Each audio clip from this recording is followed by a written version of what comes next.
All right, welcome, kings and queens. Today we are back and we're talking part two of Porsha Williams files for divorce from Simon Gabodia after 15 months of marriage.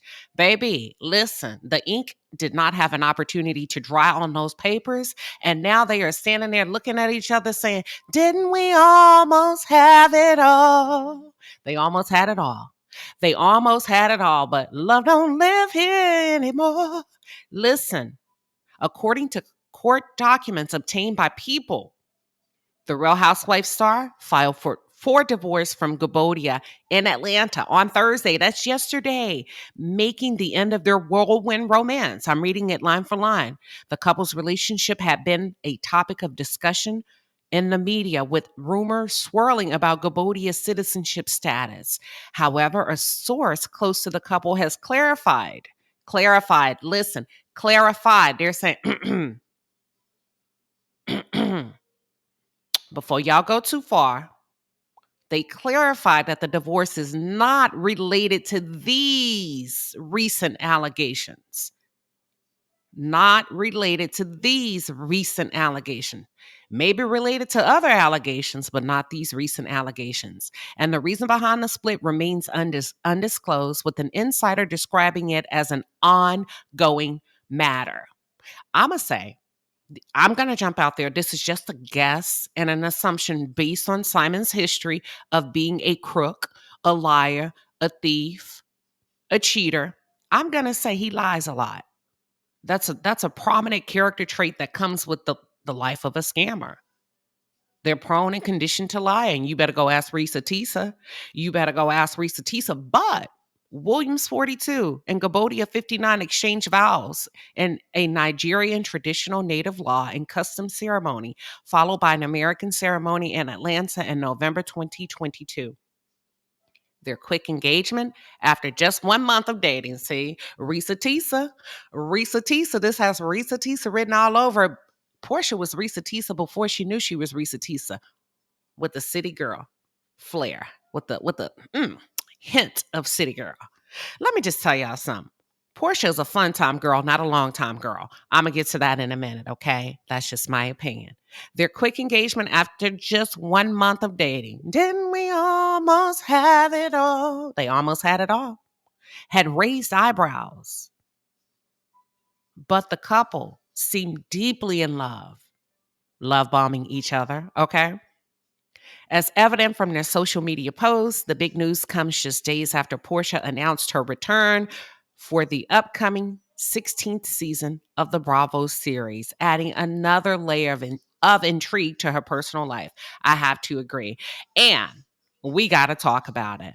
For those of you who are just tuned in, or if you're new to the channel, welcome to the palace. I am Queen Shiba. I cover a variety of hot topics specific to reality television, but most importantly, I hone in on the psychological and the behavioral traits of the Black experience. Subscribe now. I had to brew a hot cup of coffee for this because, you know what? I'm going to say this. I'm proud of Porsha. I am proud of Porsha because this wave of women, this generation of women, we're cut different. We're cut from a different cloth. And I know a lot of people have a problem with the new age women and with the way women are carrying themselves. And I'm not talking about like aesthetics and getting online twerking and all of that. I'm talking about the way they think, the way they move, the way they've empowered themselves, and the way they position themselves on the chessboard of life. And they move accordingly to how you move. They're able to shift in a moment. They're able to readjust themselves, pick themselves up, dust themselves off, and keep moving. I think Porsha realized the impact of what this could do to her brand, what this could do to her name, and how this could make her look. And she was not willing to take that hit. Okay, that's the first thing. I also said it in my previous review and my reaction to hearing that Simon is a scammer, a Nigerian scammer. I said, Porsha's going back to work because I believe, in my opinion, that a great portion of her money over the past, I'm going to say, I said it. What did I say, y'all? Oh, in the marriage has gone towards footing their lifestyle. If you go back and you listen to the insider that said Portia's reasoning for filing for divorce is not related to these recent allegations and whatever it is that she and Simon could not figure out, it's been an ongoing theme. Okay. I think it has to do with money. And I think one day Porsha woke up and was like, you know what? Shit, where's my money going? Where is my money going? I think, in my opinion, allegedly, a scammer does not change his stripes. You know what? Let me say a scammer does not change his swipes. Credit card fraud is swiping here, swiping there, swiping everywhere. And I think Portia realized that her husband was pilfering her out of money, nickeling and diming her to death. As the old folks say, you ain't gonna nickel and dime me to death. And I think she realized that there's a little white lie here, a little white lie there. And I think by the time all of this news came out regarding his citizenship status, his fraudulent past, identity theft, credit card fraud, bank fraud, mortgage fraud, all of that. She was like, you know what? It adds up. I'm out of here. Number one. Number two, you put a damn hole, a crater in my bank account. And if I don't get the hell up out of here, this nigga is going to run me broke. And I think that was the perfect excuse for her to chunk the deuce and say, no, I don't want this. This is not what I signed up for. Now, granted, some of y'all say Portia signed up. Portia signed up for a lavish lifestyle. She's about the money. She is. And he knew that and she knew that. He signed up for something young and tender previously in his past relationships. And in exchange, he's supposed to bring that bag to the table. And if there's no bag, there's no young tenders. Do you get what I'm saying? Now, I like the fact that she got the hell out and she's filing for divorce and she's reclaiming her time. And she's going to take her behind back to work. I'm here for it. Let's talk about a couple of other things because some of you feel like, well, she knew. I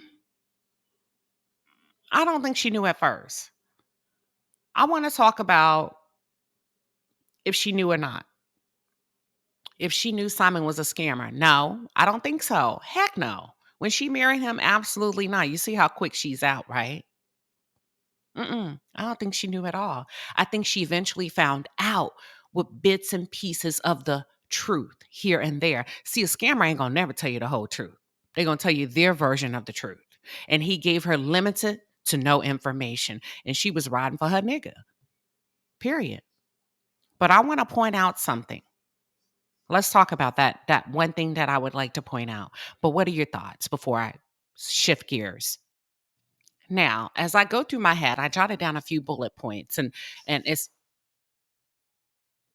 some of the bullet points that I jotted down: 2-year limit, financially responsible, deportation, business, wifing is hard, lies. We covered the lies because scammers lie. A scammer does not change his swipe. Y'all get it? Credit card fraud. That's why I'm saying swipe instead of stripes. Now, I wanted to say this. I think Portia realized not even Portia, somebody in Portia's ear. It could be Lauren, it could be her attorney, it could be her accountant. Somebody probably said, you better get your ass up out of that marriage before you hit the 2-year deadline where you become fiscally and financially responsible for him for the next 10 years. Y'all better watch 90 Day Fiance. You better get your ass out this marriage because he knew if he gets to the 2-year mark, he actually has a good case against the immigration, the U.S. immigration, to say, listen, I've been happily married in this marriage for 2 years with substantial income, and I have the proper documentation to prove it. My wife is a high earner, and he would have. I'm giving you what I think. Okay, I'm just thinking this through. We're just talking through it. Talk with me in the chat. That man would have had a leg to stand on. He don't have a leg to stand on right now because he ain't hit that 2-year mark. And somebody sat Portia down, and believe it or not, she listened. That's one of the things that came to my mind. She listened because they said, listen, whether you stay or you go, if you hit that 2-year mark, there's a good chance, number one, that he can go back and say and use this marriage to gain citizenship, legal residence. Okay. Number two, there's probably a good chance that if you are helping him to get his green card, 90-day fiance, okay, that you're going to be physically responsible for him for the next 10 years, even if he is Simon Gabodia, because that's what a lot of the Nigerian natives came on the panel and said, listen, he comes from a great family. They have their own money. Don't matter. Don't matter. 90-day fiance. If she would have remained married, if he is Simon Gabodia, y'all saying he is? I don't know. The US say they don't know who he is. So I'm going to go with the US. But Porsha would have had to pay to stay, honey. Porsha would have had to pay to stay. And mm-mm. And Porsha said, I'm not doing that. That's my first thought. My second belief is I think Porsha realized that being a wife is boring. Let's talk about it. Okay, some of y'all say, Queen Sheba, no. Yes, it is. Unless you make it fun. And this is what I mean. For the likes of a Porsha Williams, a hot girl, a whirlwind life, being a wife is boring for that type of person. It's boring. And she got an old ass man that's a Nigerian scammer. Ain't nothing in that for her. Everything, listen, y'all better listen closely. Everything that he thought he could do for her, she can do it on her own. She can do it on her own. It ain't really nothing he gave her except the dream and the fantasy. And then to come and find out that you ain't who you say you is. Y'all, I'm being silly with my slang. Yeah. You know what? Let me go ahead and head out. I have more. And that's why you see a lot of singles. Let me take a sip of coffee. Hold on. Mm. And millennials and Gen Z say, oh, hell no. Y'all trying to dangle marriage in our face like it's a prize when y'all over there suffering, getting lied to, getting cheated on, getting scammed out of your motherfucking money. You know what? Let me go back over here on this side of the fence because at least my mental health is intact. At least my body's straight. And yes, I may go to bed at night by myself, but I sleep peacefully with the fan on. I ain't got to worry about if nobody's scamming my social security number. I ain't got to worry about if nobody cheating on me. I ain't got to worry about this and that, looking over my shoulder, and if I'm sleeping with the enemy. It makes sense, a little bit of the argument on both sides, because Simon didn't really bring nothing to the table but an illusion, like a magician. Okay. And Porsha probably quickly came to realize that his money was not long and strong. And in that moment, I think she fucked around and she found out. Yeah, so I do believe as a millennial, Portia came up in that joint and was like, this ain't all they hype it up to be. That's why women, we gotta stop lying about marriage. I'm not saying that marriage does not have its pluses, but you gotta work hard. You gotta work hard. And some people are not willing to work that hard. Some people are not willing to put that mental work, that mental labor into those kind of relationships. And I would say, she did the right thing based on her lifestyle, based on the life that she's become accustomed to, whirlwind romances. I think she's a very beautiful woman, but I think Portia's a long-term companion, not necessarily a wife. Okay, not to be, listen, Portia, city girl, it is what it is. Portia got down with the get down with Bolo on camera. And then she married Simon, who probably influenced her or had a very, very heavy influence on her coming off of TV to sit up in that house with him. That shit is boring. I'm sorry. Don't nobody want to just sit up in the house and not work all for the sake of saying, I got a man and I'm a good wife and I'm a traditional wife and I'm submissive. That shit is played out. Leave it where it belongs. Back in the past. Back in the past. Because it's not beneficial to anybody but the man in most cases. In most cases. But you got to have that money. You got to have that money. And Simon did not have that money. The only time that type of arrangement really works is when that man got that paper and he's a millionaire or a billionaire, okay? And you really can sit at home and go have brunch with your friends and go work out and drink champagne and drink white wine all day and eat caviar and bonbons and instruct your housekeeper on how to fluff your pillows, okay? But other than that, not too many black men are providing that type of lifestyle. And some people may say, well, what is it that a woman brings to the table? Lineage, legacy, birthing your bloodline, making sure that after you die, you have children that are here. You have a legacy that they do exactly what they're supposed to do. They are a helpmate. They help to carry on your name. And I'm not trying to say in that realm of discussion, they do a lot if you do your part. But not most black men. I'm not saying all. They're not financially capable of taking care of a woman like that to ensure um that she's actually able to stay at home to be traditional. Okay. The second thing is um, deportation. I think Porsha realized what he was up against and what she was up against. I think Simon has been a moving and a shaking and hopping and skipping from country to continent and running, in my opinion, from immigration customs enforcement. Okay.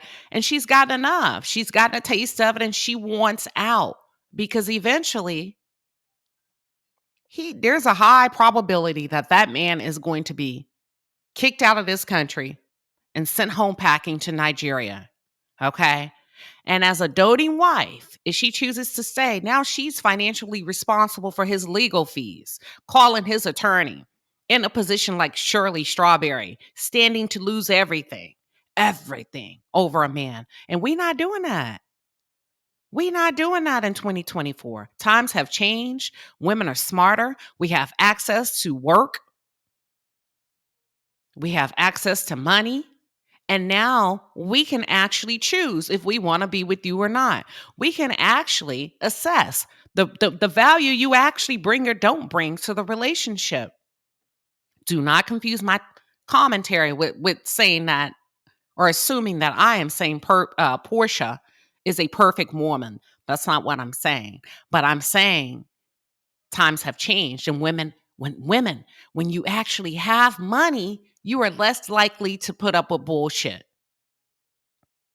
When you have money and you are capable of taking care of yourself, now you can assess a man a little bit different with your assess meter. You're looking for different things. You're looking for, is he reliable? Is he dependable? Is he smart? Is he intellectual? Can he communicate his thoughts properly from start to finish? Is he respectful? Does he take care of himself? Does he love our children? Does he value family? Does he love Christ? Does he have good work ethic? Does he like me versus love me, or does he love me and does he like me? Is he nasty? Does he pick up behind himself? What am I signing up for? Because the bulk of the responsibility of a marriage psychologically actually belongs to the woman, which is why research shows that most women who are married have a shorter lifespan than women who are single because they said the wear and tear, the mental wear and tear, the responsibilities that women have to take on shortens their lifespan. It opens them up and makes them more prone for chronic conditions. But the men benefit because their lifespan actually improves and they live longer if they are married. Women who do not marry or women who are not married live longer than married women. They're more financially successful in their health and well-being is actually better than women that are married. And let me just equate it for you. You know how sometimes y'all see wives and you say, she didn't let herself go. The wear and tear. But to cover it up, people say, oh, that's that happy weight. That's that happy love. That's the wear and tear. of having kids, having a man not helping around the house, who thinks that all I have to do is go and go to work, come home, you cook, you clean, you give me sex, you take care of my kids, you plan the vacations, you you discipline the kids, you're the communicator, you're this, that's a lot of fucking stress. Okay. Now, I know that's not what we're talking about, and I kind of went down a rabbit hole, but I wanted to probably, what I was trying to do is create a visual for you from the angle of a woman like a Porsha that has money versus a woman that's not financially prepared to walk away from the bullshit.